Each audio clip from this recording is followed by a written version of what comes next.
Hey Glam Squad, it's Glamour Girl, and I'm here for another episode of Gossip Girl. Okay, so like I said in my previous video for the Love and Hip Hop Miami review, I had to come and talk about the Amara La Negra interview this morning with the Breakfast Club.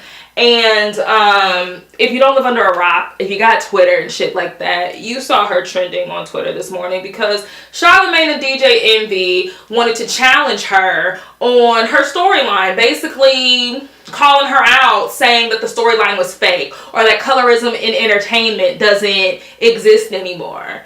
And she was like, this isn't a fake storyline. This is my real life. This is really happening. I've been told my entire life I'm too dark to be successful in the music industry, and it's been really fucking hard in order for me to get any sort of success. So Charlemagne fucking basically challenges her again and is like, well, you pop though. And she's like, not in the American market. He's like, but in the Latin market you pop. And she's like, but it took so long for me to pop in the Latin market. And she's like, I had to push my single.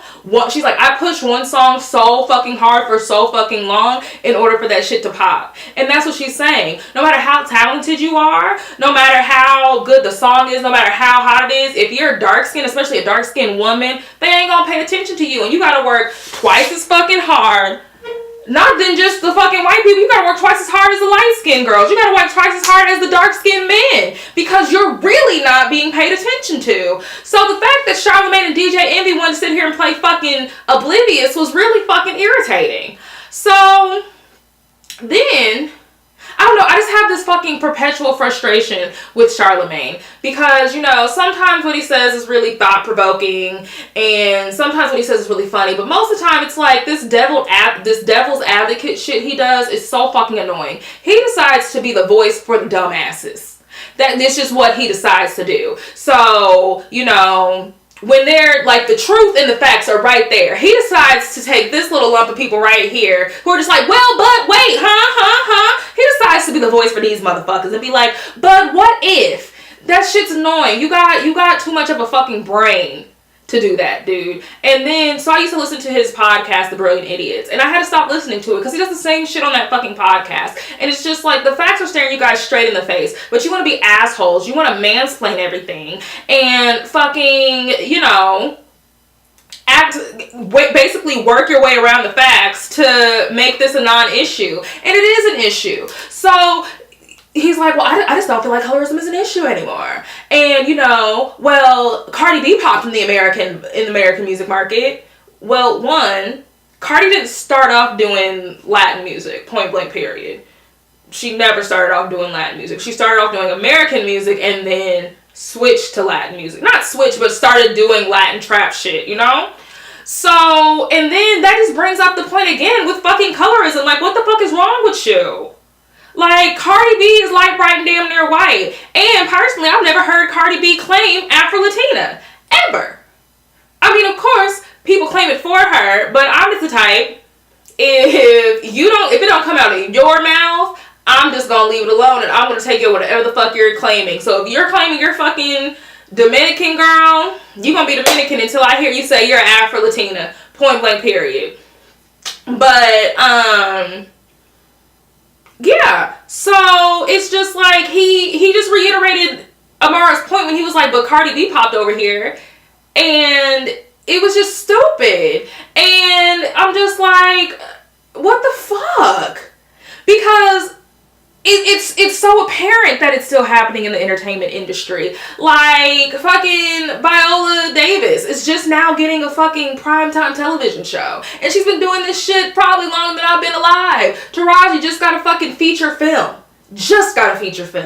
Taraji's been doing this shit forever. Since the 90s. She was on Smart Guy and Sister. She was on all that shit. Like, Gabrielle Union is just now starting to get feature film roles. To just start getting, you know, she got being Mary Jane and shit like that. Like, these women are in their late 40s and just now starting to get shine. Just now starting to get awards and shit like that.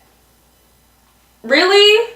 And they're all chocolate women, dark-skinned chocolate women. So I don't want to hear that, Charlemagne. Like, even if you are darker as a man, it's going to be easier for you than it is going to be for a woman. But even then, Sterling K. Brown is just now getting his fucking roses too. And that man is in his 40s. So I don't want to hear the bullshit. Like, what the fuck is wrong with you? And then, sitting here watching, so the Breakfast Club interview was this morning, and then sitting here watching this episode of Love and Hip Hop Miami, I was just fucking perplexed. Because then all these light-skinned Latin girls were sitting here like, oh, Amara just needs to get over it. I'm not going to let nobody talking about my hair ruin my damn day. And it's just like, but you fit into that box that he was talking about. When you ain't been talked shit on your entire life saying that you're not good enough, what you look like isn't proper, isn't what's pretty, bitch, yeah, when you hear some shit, you may get tired, and it may not be because your feelings are hurt, you may be just tired, and you may break the fuck down because the shit is tiring,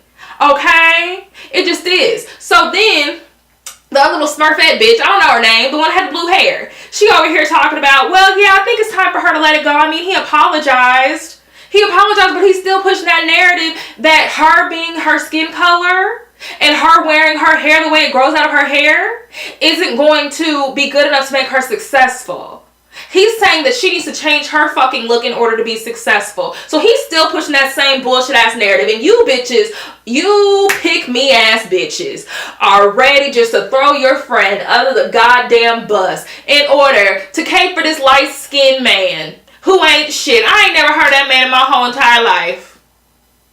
Like, so that's just, it proves all of Amara's point. Like, y'all aren't even understanding a dark-skinned Afro-Latina's, you guys aren't understanding what the fuck she has to go through. And the issues that she has to deal with, being that her hair is kinkier, being that her skin is darker and shit like that. There's no unity, and that's some bullshit. And y'all should feel bad about yourselves. But you know what?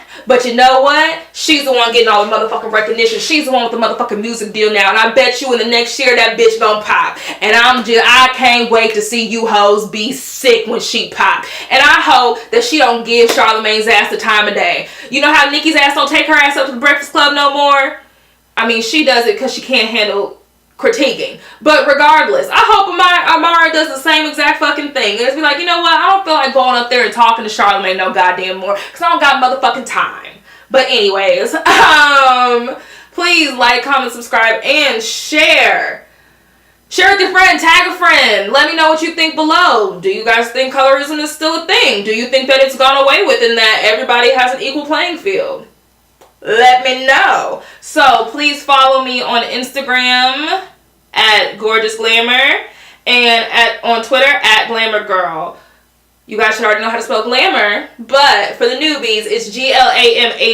I love you, Glam Squad. Okay, guys, sometimes my mouth. Anyways, I love you, Glam Squad. Bye.